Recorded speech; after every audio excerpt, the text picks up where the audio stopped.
Hello and welcome. This is take two, man. Take one ended in tragedy when I accidentally whacked the camera with the book. So hopefully we don't repeat that mistake here. This is H.P. Lovecraft's At the Mountains of Madness, deluxe edition by Go Tanabe. And I'm your host, Elizibar.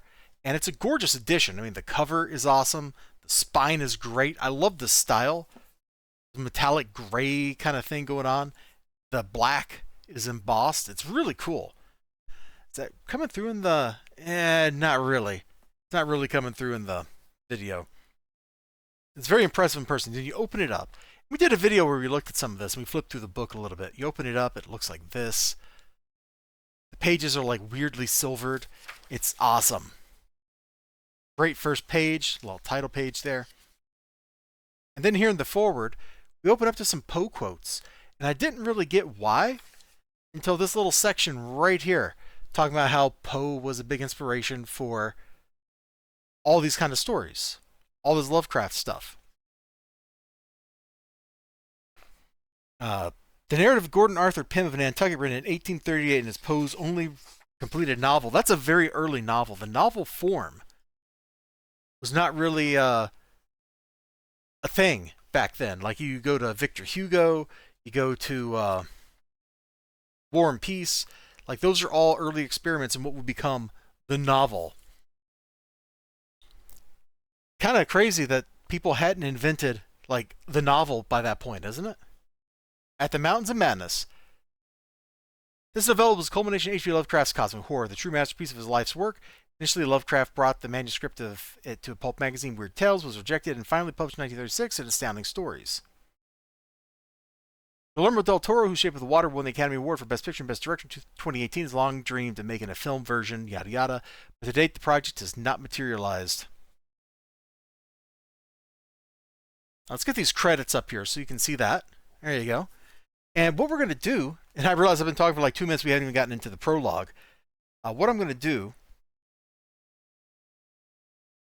is take this chapter by chapter, just like we did for Uzumaki. This book is a bit bigger and a little more unwieldy than Uzumaki was. But I was so impressed by this first part of the book. It convinced me that taking my time, talking about what I liked, what I didn't like, that kind of stuff as we go through the book, bit by bit, was probably the right way to go, rather than sitting down, reading the whole thing, talking about, talking about all that material in one shot. That's a lot of book to get in one shot. So the setup here is the university sends an expedition to Antarctica. They go looking for some other people that are already there, and those people are gone. And what happened to them is basically straight out of The Thing. It's more like it's somewhere between The Thing and Predator. All right? Yeah, here we go. Things are just not looking good. And we're going to risk the YouTube overlords getting mad at me by showing you this 2-page spread. Specifically that, man. There's not a lot of talking, there's not a lot of narration in this part of the book because it doesn't really need it. There's not a lot for them to say. The pictures do a great job of saying what's going on. There is a little bit somewhere in here. I forget exactly where it was. It's like, yeah, they were. Oh, damn shit, the storm.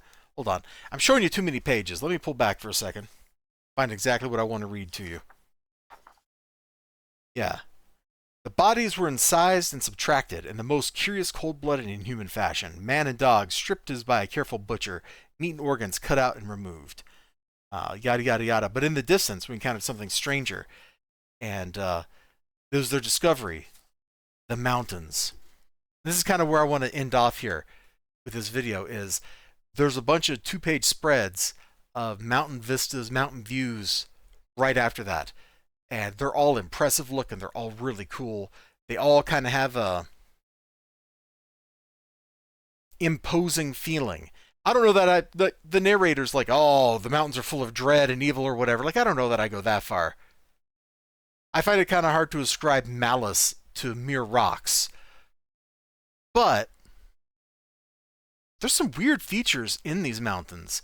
They're kind of pyramidal over here, which is kind of weird. They got these weird little knobby protrusions on top like bulbs.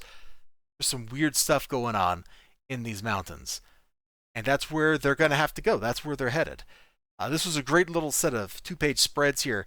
It really sets up the feel of the place, which is important.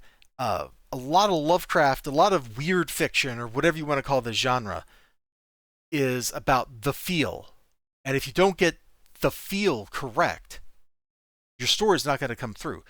This little setup chapter here, it gets the feel correct. We see people mangled in absolutely horrible ways. We see desolation. We see imposing mountains. And of course, the mountains are where they're going to have to go. Why is it called that the Mountains of Madness if they ain't going to the mountains? Am I right? I'm so right. You all take care of yourselves. You have a great one. I hope to see you again next time. Until then, bye bye.